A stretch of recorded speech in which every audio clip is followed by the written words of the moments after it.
할렐루야. 예수님 안에서 참된 안식을 누리시는 추석 연휴가 되기를 축복합니다. 오늘 말씀은 마가복음 12장 10절 11절입니다. 너희가 성경에 건축자들이 버린 돌이 모퉁이의 머릿돌이 되었나니 이것은 주로 말미암아 된 것이요 우리 눈에 놀랍도다 함을 읽어보지도 못하였느냐 하시니라. 아멘. 본문에 계시된 주님은 누구신가? 버린 돌이 머릿돌 되신 분이십니다. 포도원의 악한 농부들이 주인이 보낸 사람들을 때리고 죽이는 것뿐 아니라 주인의 마지막 남은 한 아들까지도, 사랑의 아들까지도 죽여서 밖에 던져버리고 말았습니다. 그러자 너희가 건축자들이 버린 돌이 모퉁이의 머릿돌이 되었다고 교훈하십니다. 이 말씀은 시편 118편 22절 이하의 말씀을 인용한 것입니다. 건축자가 버린 돌이 집 모퉁이의 머릿돌이 되었나니 이는 여호와께서 행하신 것이요 우리 눈에 기이한 바로다.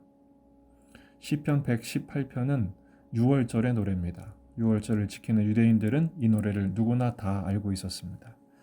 그래서 이 비유가 자기들을 일컫는 것을 알고 예수님을 잡으려고 했습니다.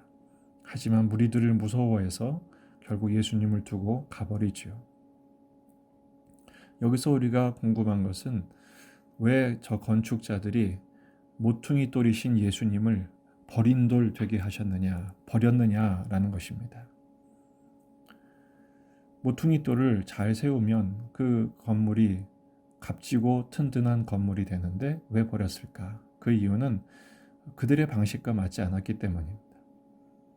유대인들은 인간적인 본능으로 더 화려하고 더 높고 더 크게 지으려 하는 그런 욕구가 있었습니다. 바벨탑 본능과 코드가 맞는 것이죠.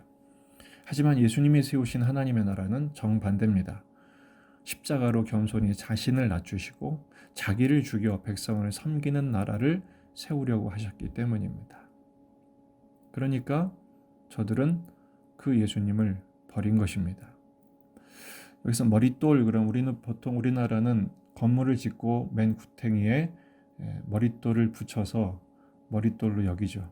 하지만 유대인들은 이 머릿돌, 모퉁이 돌이 어떤 의미냐? 건축의 시작입니다.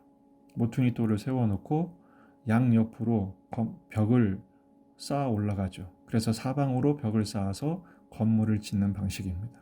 모퉁이 돌이 빠지면 그 건물은 무너지고 맙니다.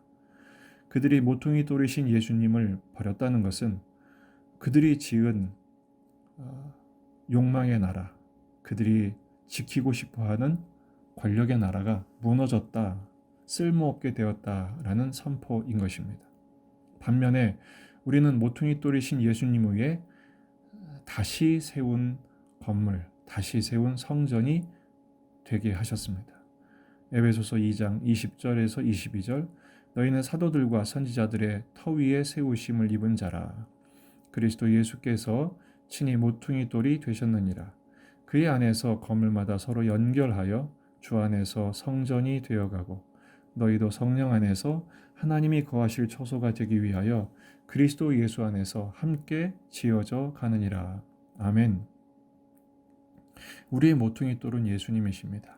그러므로 그 예수님 위에 지어져가는 성전, 지어져가는 건물인 우리는 무너질 염려가 없습니다. 반석 대신 예수님 위에 집을 지은 것과 같은 것이죠. 우리가 할 일은 모퉁이 돌 위에 코드를 맞추면 됩니다. 포도나무이신 예수님께부터 가지로서 진액을 공급받아 열매를 맺기만 하면 되는 것입니다. 가지는 나무에게서 진액을 공급받듯이 날마다 예수님으로부터 말씀을 공급받고 은혜를 공급받고 또 삶의 지혜를 공급받으면 그 하루의 삶이 하나님께 드릴 열매가 되는 것입니다. 이번 추석 연휴가 일상과 다른 어떻게 보면 더 분주할 수도 있고 어떻게 보면 리듬을 잃어버릴 수도 있지만 한결같이 우리 모퉁이 돌 대신 예수님 위해서 말씀을 공급받고 또 은혜를 공급받고 그러기 위해 엎드려 기도하고 그래서 휴식도 누리면서 그동안 하지 못했던 것도 더 하시되 주님과 동행함으로 하루하루의 삶이 주님께 드려지는 열매로서의 삶이 되기를 주의 이름으로 축복합니다.